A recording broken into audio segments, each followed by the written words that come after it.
What's up, man? Need to add Browse in. There he is. There we go.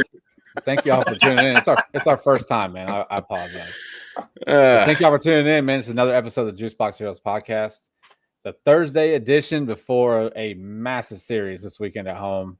I'm one of your hosts, PK. The Dubon Fan Club president, Chris, is in town. Sweet B-Bones Browse is here, guys. How y'all doing? Oh man, doing pretty good. And I want to say a big props for PK going holding it down on Sunday. You know, Browse and I we had a little bit of a little league baseball that kind of kept us tied up. I mean, but yeah, I mean it's the same every week. It's baseball, podcast, baseball. Sometimes podcast, sometimes baseball. So we're looking forward to a trip works here in there up. somewhere. Yeah, there's some work in there too, but yeah, this is going to be my last episode, not ever. So, but I'll be back. I won't be here for the next couple episodes. We'll be living it up in where are we going? Disney World this runs, and then we'll be doing the Disney cruise. So, I'll be back. Hopefully, I'll be coming back home to a playoff berth, and we'll be ready to go do some reporting on some games. Browse, enough of me. How was your week going, man? Good. And to reiterate what you were saying about the Little League baseball and then baseball and all that other kind of stuff. Guys, if you haven't figured it out yet, we do eat, sleep, live baseball all day, every day. So whether it's Astros, we're getting the kids all trained up to be future Astros or whatever it is. We are all involved in baseball. And with that, before I hand it over to PK, I'm just going to say Rangers suck. There you go.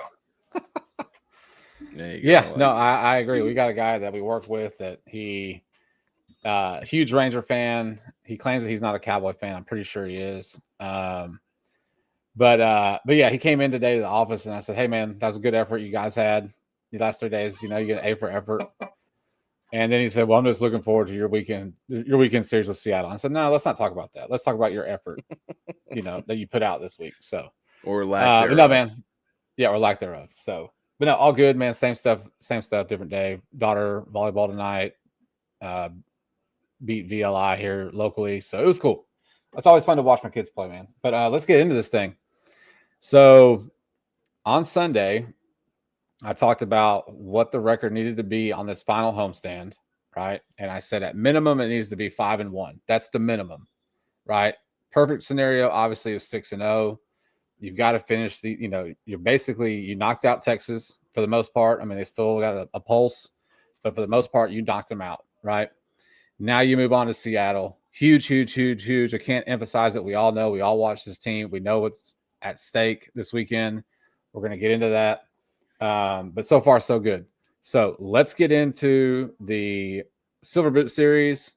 Let's get into the fact that I don't know how much of you guys care about the Silver Boot, if it's that big of a deal. I mean, it's cool for me, but I'm looking forward, more forward to the playoffs and getting in and winning this division. So, Browse, what were your thoughts on game one on Monday?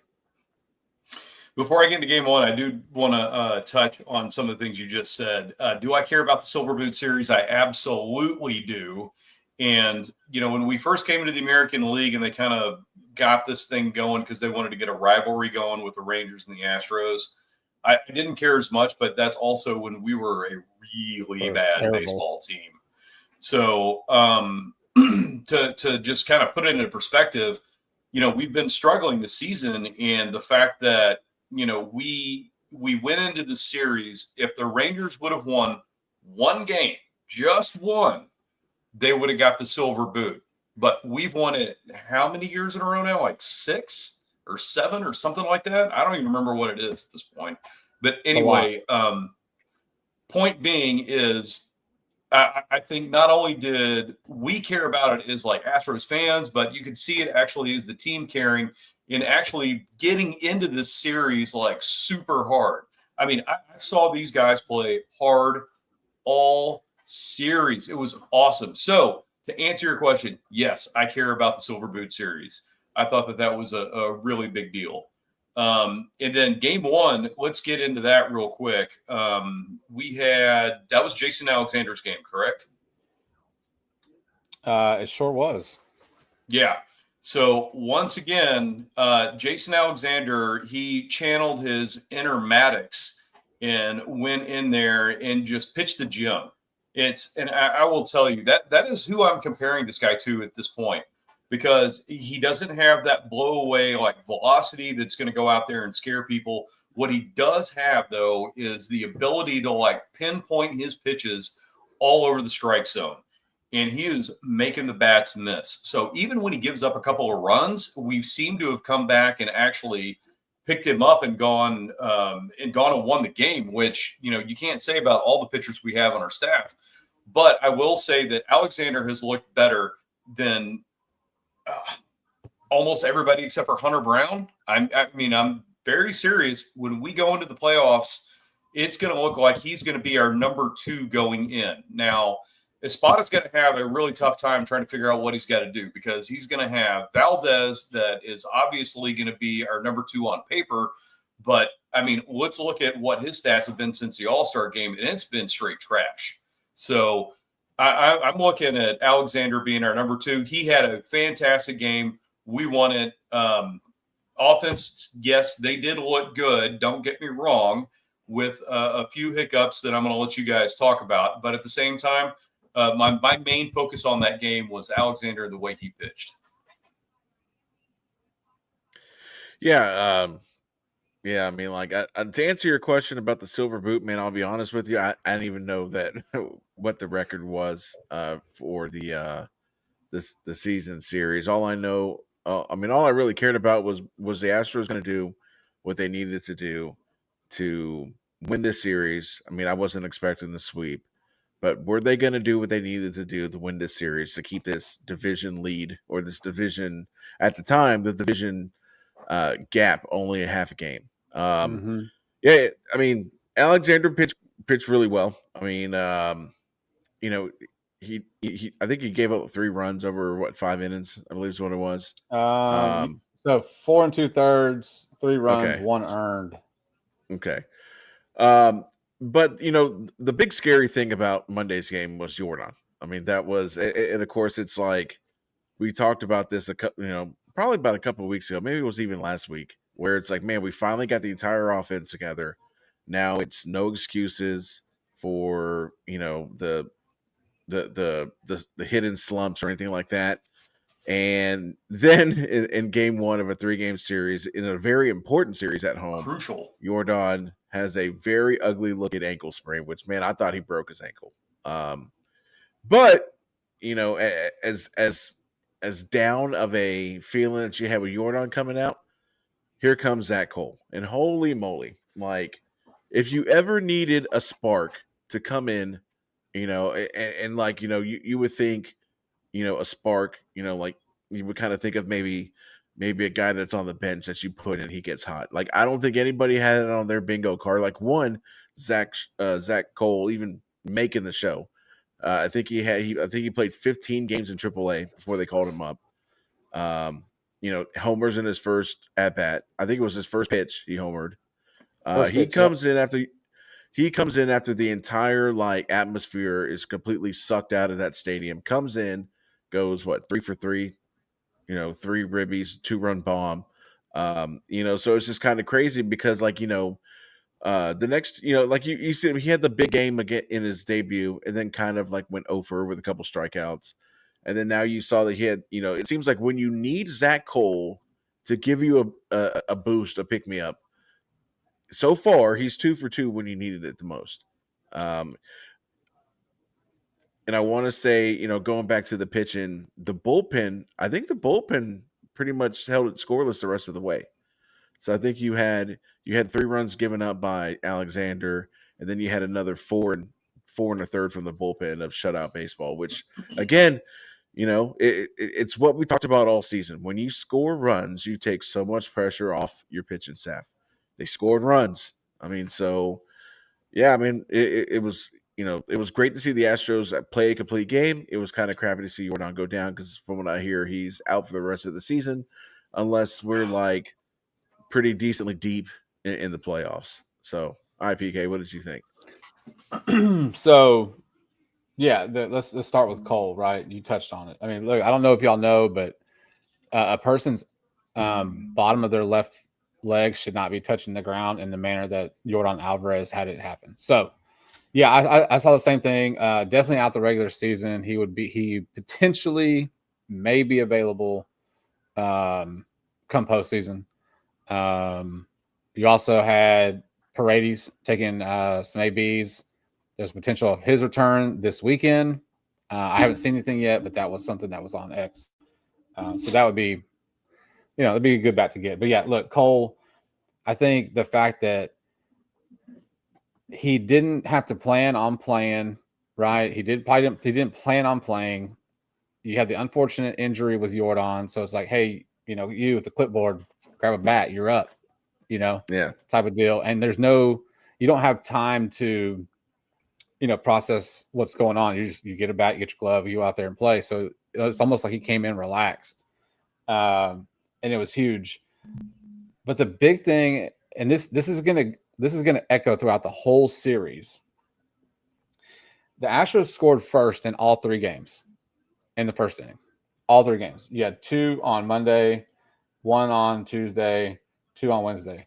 So you immediately put pressure on the pitchers and the Rangers in general, but the pitchers for sure, by getting on base. The other thing that was really badass about this series was Pena and Correa set the table in almost every inning that they started that inning, or they came up, with 1 out, or whatever it was. Pena came up with 1 out.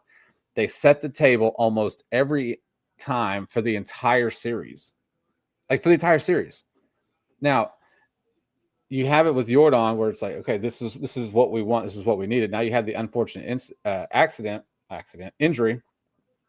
Cole steps up and does his job, right? On Tuesday, Altuve, he went 1 for 2, sacrifice, couple RBIs, right? Same thing on Wednesday, 1 for 4, he had 2-run bomb. But the point of it is that your top 2 guys, your number 1, number 2, Pena Correa, they set the table early on the entire series, and that's instant pressure on these pitchers. So, you talked about Costanza.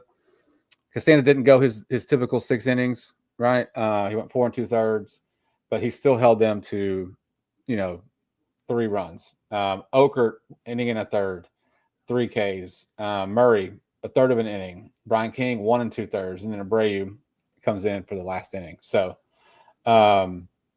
huge start to that series. You get them 6-3. The big thing about it was that in the 5th inning, you gave up the lead.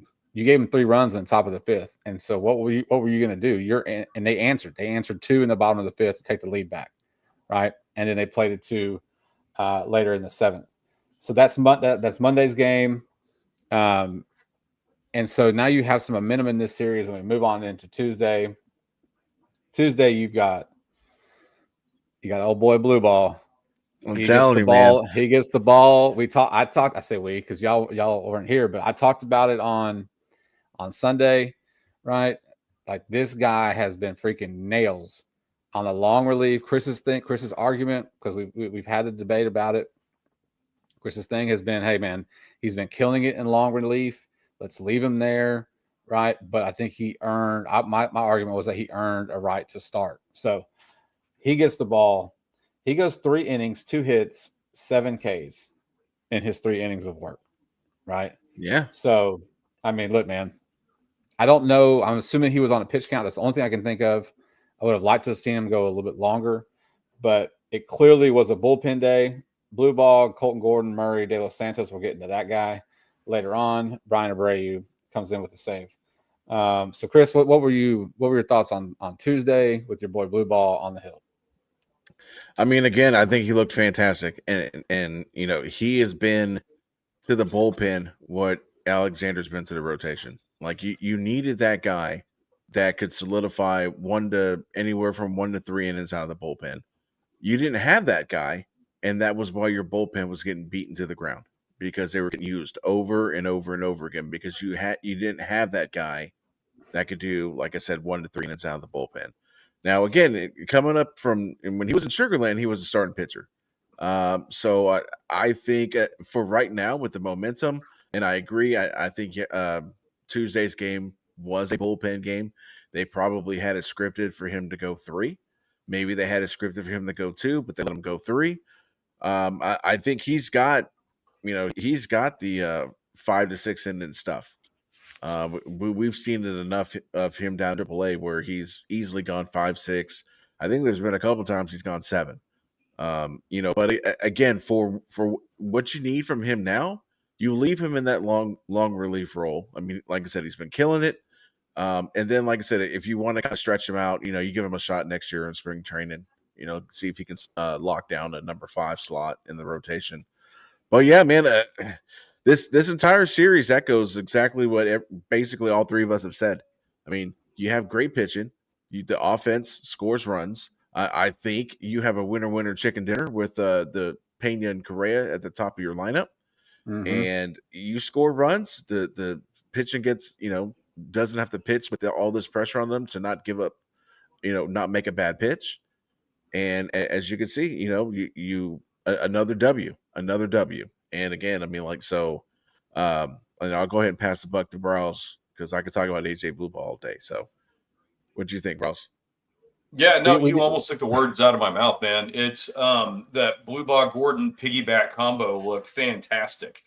And you talk about Blue Ball and Gordon so much. It's like that was the first thing I thought of. It's like Blue Ball went out there, he nailed it. They pull him out to put Gordon in, and I'm like, oh, dude, Chris has got to be in heaven right now, just watching this game, right? So between that and then, Zach Cole came in again, man, and was, definitely tearing it up from an offensive standpoint. He has been, I'm telling you, the spark the Astros needed, especially like what PK was saying earlier with Yordan going down. I mean, we had to have somebody come in here and bring this team up. And both of you have already said it, but still, I want to reiterate it.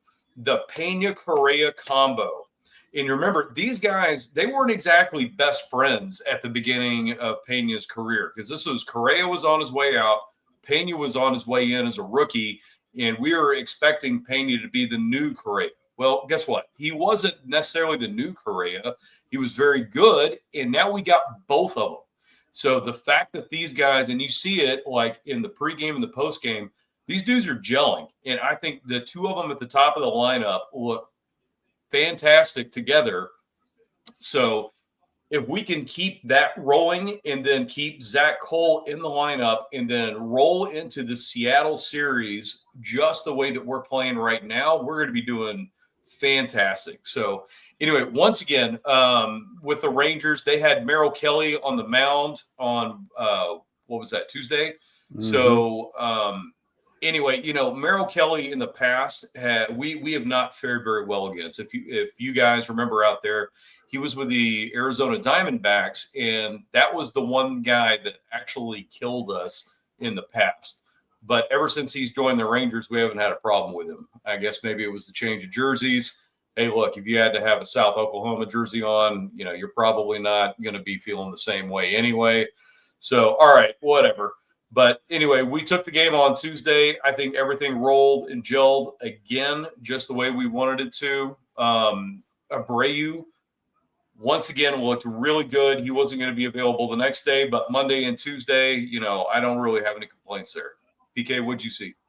Yeah, so the biggest thing I said, the biggest. There's a couple of things. If you want to nitpick, they were 3 for 14 with runners in scoring position on Tuesday. That's a Christopher. What a negative Nancy. That's a Christopher stat. I'm just saying. Well, the point of that is that you had the opportunity.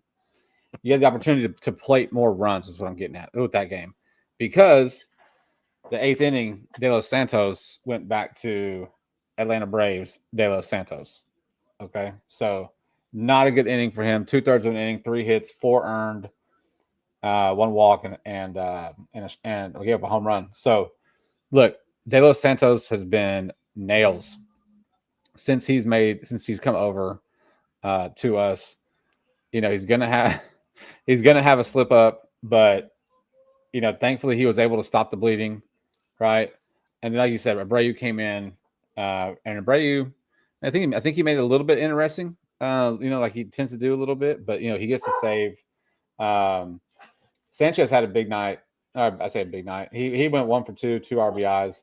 But like the Pena Correa thing, before we move on to Wednesday's game, just on Tuesday, they were 5 for 8 on Tuesday. Those two guys are 5 for 8 at the top of your lineup.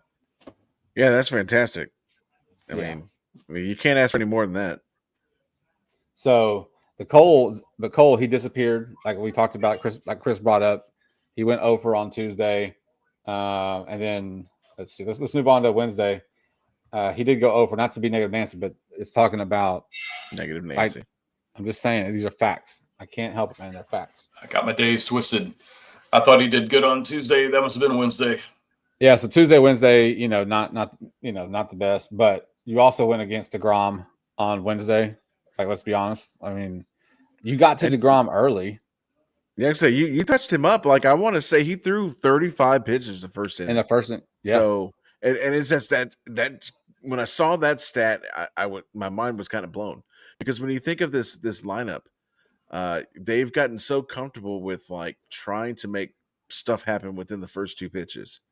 So when I saw DeGrom go out there in the first inning, I was just kind of thinking, like, I wouldn't be surprised if he had a 10 or less pitch inning, because he's been that good, and the Astros are so aggressive on the first 2 pitches of an at bat. But I was shocked. I mean, like, and kudos to them. Kudos to them for making the adjustment. I mean, this is a series that, and I'm sure we'll break down this game a little bit more, but like Merrill Kelly, he's not some terrible. He's not some pretty bum.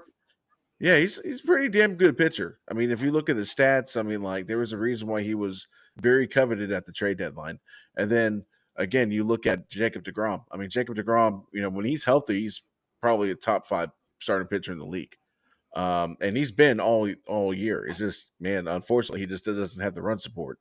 But again, I mean, like, there's, I was just really happy to see them.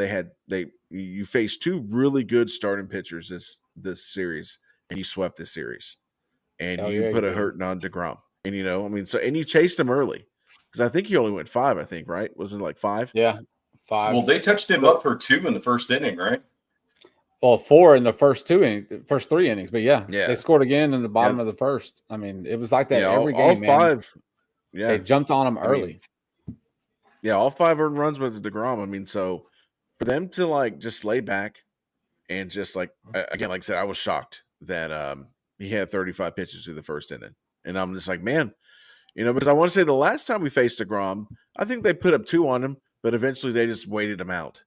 Which then that was the game that they won like 11-0 or something like that. And then, but this time they were like, yeah, we're not gonna play games. We're gonna let you throw a bunch of pitches, and they hurt him. I mean, that's pretty much, you can't ask for anything more from this series outside of, I mean, if you really want to start like getting nitpicky and say, well, I wish Zach Cole would have hit 5 more home runs, or I wish Yordan didn't make his leg bone touch the dirt. I mean, so, but yeah, I mean, I've got no complaints for the first time in a while. I've got no complaints on a series. And did I mention that AJ Blue Ball pitched really good? Just want to make sure. Yes, you did.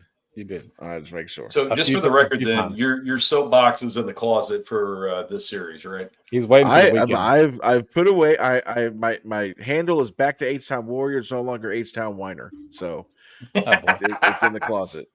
So All right. So look, Roz, you got anything on the Wednesday game, or you want to get into this massive series this weekend? Well, real quick, and I know we're kind of running low on time here, but yeah, the fact that we were able to touch up DeGrom, I think that was a huge deal. The second thing that I noticed, and this is from all 3 games, is that these guys played with intensity, like they wanted to win every single game really bad. And I have not seen that out of the Astros in a long time. So with Correa and Pena, like we've said this whole time, setting the table, and all players contributing to this, it's been absolutely phenomenal to watch that. And putting the nail in the coffin on the Rangers and killing their playoff hopes was just an unbelievable thing to see. And texting out, I can't tell you how many brooms to some relatives that I have up north was also fun as well. So anyway, those are my last little notes on this. Yeah, look, Pena's home run in the fifth, the Oppo bomb that he hit, it only took the score 5-2, right? Like it wasn't like it was some big, late in the game deep home run. But it was demoralizing. It just that's what I'm saying. It just felt like it was the nail in the coffin, right? It just felt like it. So yeah, man, look, you sweep them, you send them back up there. Jock Peterson, you see all the memes on X, right? Yeah, of his, when he signed the contract, and it's like that's probably the best part, one of them. So look, man, we had a day off today. Seattle played Kansas City. They finished up their series. I think we were all Royal fans for today, at least when I remembered they were playing. They did not help us out. So Mariners win 2-0. So we are tied. We have a tie, fellas, the top of the AL West. Yep.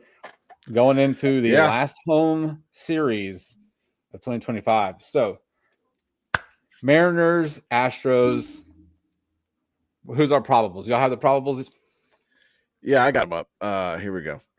Browse, take it away. All right. Coming up on the last home series of the regular season. Man, this is going to be a big one, guys. So get your rally caps out, get ready, get loud. Friday, you got Brown 12-7 with a 2.27 ERA. Still in the conversation for Cy Young against Wu, 14-7 with a 3.02 ERA.